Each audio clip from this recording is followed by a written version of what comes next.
And there you see, that thing would have been it, could have been it for Goku, but they put the jet fuel on there, boom, and they fly right on out, and Goku's got it. And it's like, okay, where was this speed earlier when he was like, you know, I don't know. So Goku's hanging on at SS1, and he's like, oh my gosh, fantastic work. Shout out to the animators, man. Just amazing artwork. Love the line work. Love the shading there. Just fantastic. And Glorio's like, all right, good. And I don't know if he's smiling because he realizes he needs Son Goku. That's his meal ticket with how strong he is, or if he's genuinely, as I've been mentioning, Glorio, I think, is bonding with these guys. And so it's going to be interesting to see where this comes into play later on when they find out that, yeah, Glorio's a traitor and all that stuff.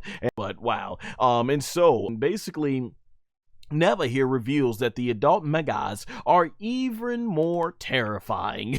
and from there, if they're that strong, and Goku, he makes a good point here. He's like, if they're that strong, why don't they become the Supreme Demon Kings themselves? And this is where, you know, they justify not trying to kill these things, because Nahare, he mentions how the Megas are a laid-back race, and they aren't interested in such things. So these are peaceful people. It's just they're these small creatures that ended up on their territory. So that's basically what it is. And Piccolo, he's like, what terrifying laid-back beings they are.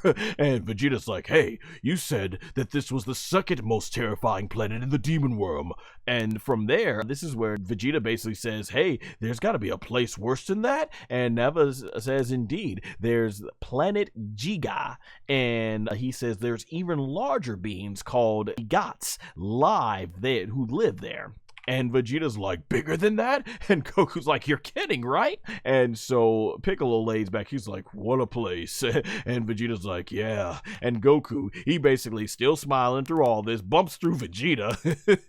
Maybe now Vegeta knows how it feels like when he bumped that guy in episode, what was it like? I forget what episode it was when they were in that nightclub and everything. So yeah, Goku, he's basically looking at, and I guess we see the kids there, or maybe the giants there. They look normal from here, but man. And Goku, he's just smiling through all that. Only our boy Son Goku, after a terrifying experience, still got that smile on his face, because it's disabled. They get electrocuted, and that's what's happened to Goku, who falls. And or maybe that's the eye they're talking about. So it's gonna be interesting to see. And there you see Pansy, and she's like, Goku, you know, she sees him falling from there, and Goku is flying down to the ground. He is knocked out. So Taboo, we'll see exactly where this goes. Oh boy. Yeah, this episode. Watch the full video by clicking the link under my handle.